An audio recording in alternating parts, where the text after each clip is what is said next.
Bonjour à tous, je relis l'article paru dans Le Parisien d'hier. Euh, je cite, J'ai bon espoir pour Cergy où il y a beaucoup de choses à faire. C'est l'exemple même du communautarisme. Ce n'est plus une ville française. À quoi voit-il le Front National que les Cergissois, qu'il ne connaît pas bien d'ailleurs, ne sont-ils pas français? À leur couleur de peau, à leurs vêtements, leurs habitudes, à leur culture?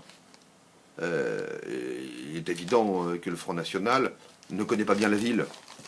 Il est évident que le Front National fructifie sur un discours maintenant connu, récurrent. On détecte le non français à raison de sa couleur ou de ses habitudes ou de sa culture, voire de sa religion.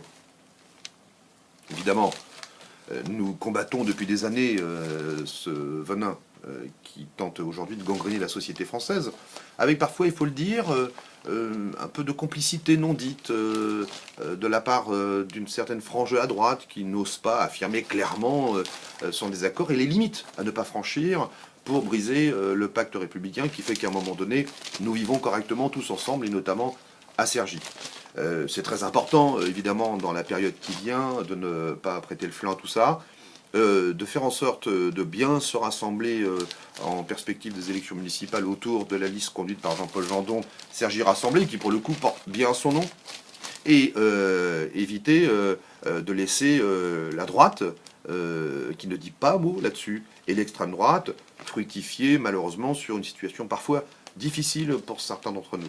Donc je redis, et je vous redis encore une fois, compte tenu de l'ensemble de ces déclarations et compte tenu du silence parfois pesant d'autres, il est bien de faire le travail nécessaire de rassemblement et de mobilisation autour de nos valeurs, autour de ce que nous pensons comme étant utile à faire fonctionner correctement la société française et aussi, évidemment, naturellement, la société régistoise.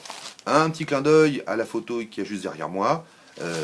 Vous avez vu qu'en Espagne, une tentative de la droite conservatrice vise à revenir sur ce droit historique acquis par les femmes du droit à l'avortement. Vous avez vu aussi que des députés français avaient tenté de déposer un amendement pour proposer le déremboursement de l'IVG.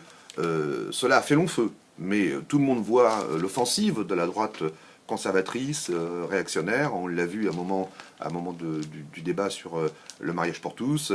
Et ça revient aussi par cette question du droit à l'IVG et du remboursement de cet acte médical essentiel et qui était acquis de lutte par les luttes féministes. Donc, mobilisation, mobilisation, mobilisation.